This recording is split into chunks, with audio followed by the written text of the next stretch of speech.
Baik, Assalamualaikum warahmatullahi wabarakatuh. Waalaikumsalam Waalaikumsalam warahmatullahi wabarakatuh. warahmatullahi wabarakatuh.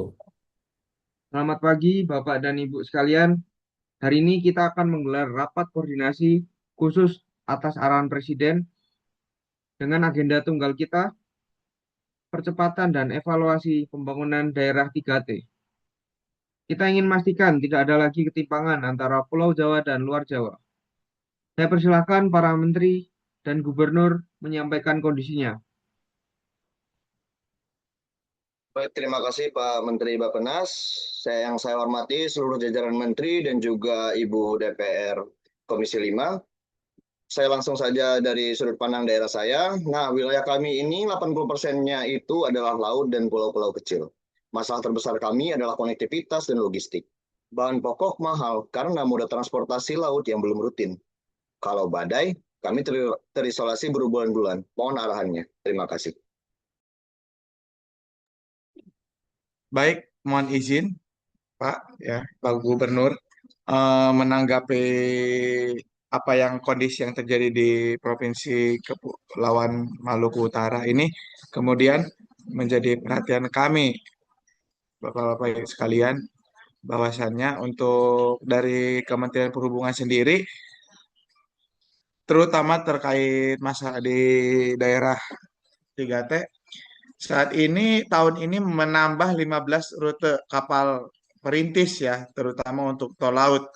Dan juga kami sedang membangun 4 bandara menurut Dirjen Perhubungan Udara, 4 bandara perintis baru dan salah satunya itu ada di Kepulauan Maluku Utara. Mungkin nanti bisa dikoordinasikan lagi bersama jajaran terkait.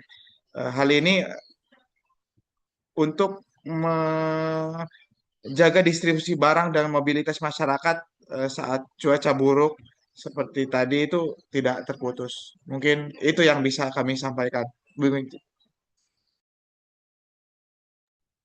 Oke, baik. Mohon izin Pak Menhub, kalau di wilayah kami bisa dibilang cukup berbeda, Pak. Jadi di daerah kita itu berbatasan langsung dengan negara tetangga, yang dimana untuk di wilayah perbatasan ini tantangan utama kami adalah masih banyak beberapa jalan yang menuju kawasan berbatasan dengan negara tangga itu belum sepenuhnya memadai. Jadi kalau bisa dibilang warga kita ini yang di perbatasan bisa melihat betapa mulusnya jalan negara sebelah dibandingkan dengan jalan kita yang eh, berlumpur dan rusak. Jadi mungkin itu sih yang saya soroti. Izin. Izin Bapak Ibu sekalian, izin Pak Gubernur Kalimantan Barat, saya jamin jalan paralel perbatasan sepanjang 1.500 km saat ini penyelesaiannya sudah mencapai 85%. Target kami tahun ini seluruh pos lintas batas negara terkoneksi jalan aspal dengan kualitas tinggi. Bangunan fisik dan akses jalan tidak akan kalah gertak dari negara tetangga. Terima kasih. Baik Bapak Menteri PUPR dan Bapak Kemenhub, angkanya memang bagus untuk di atas kertas, tetapi mohon maaf dari Komisi 5 menemukan banyak proyek fisik di daerah 3T yang penyerapannya besar, tetapi mangkrak dikarenakan vendor lokalnya kurang terawasi. Rakyat di daerah tidak membutuhkan seremoni peresmian, tetapi mereka membutuhkan fungsi untuk jangka panjang.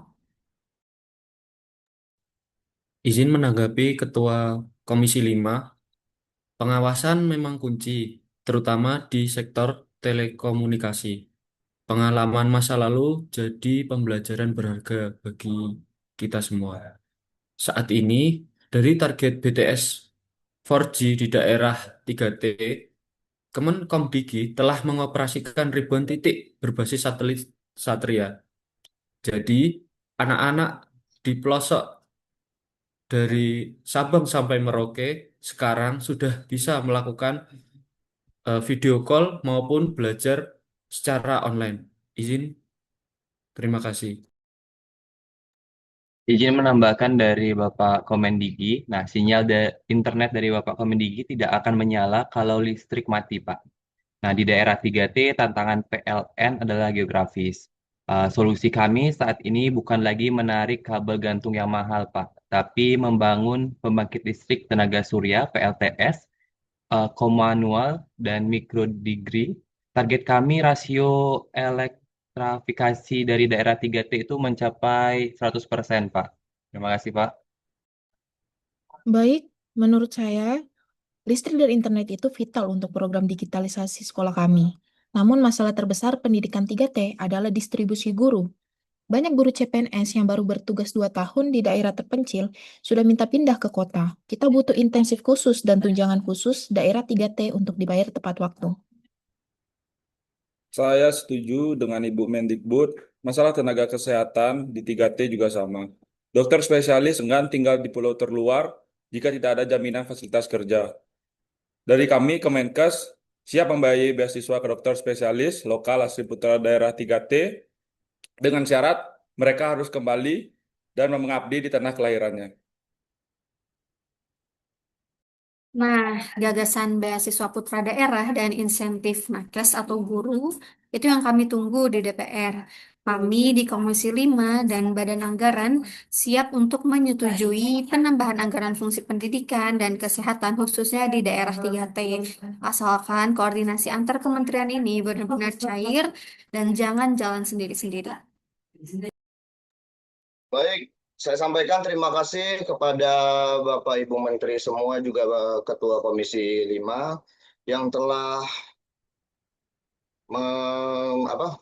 menyampaikan bahwasannya untuk permasalahan di Pulau Maluku Utara ini cukup krusial juga. Sudah menyediakan bandara dan juga ada tol laut untuk angkutan perintisnya. Dan kami di daerah sangat merasa lega. Jadi saya sebagai gubernur dan kami sebagai warga negara Indonesia di Kepulauan Maluku Utara siap untuk mempermudah perizinan lahan dan pengawalan di lapangan, Bapak Ibu sekalian. Saya ucapkan terima kasih sekali lagi.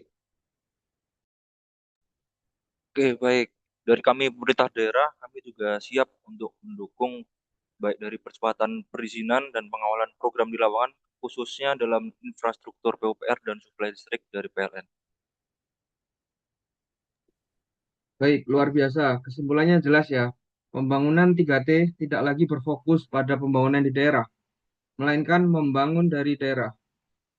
PUPR dan Kemenhub selesaikan fisik, PLN dan Komdigi siapkan energi dan sinyal, Mendikbud dan Menkes perkuat SDM-nya di bawah pengawasan DPR dan eksekusi para gubernurnya. Rapat koordinasi nasional hari ini resmi kita tutup. Mari kita buktikan bahwa Indonesia hadir di setiap jengkal batas negerinya.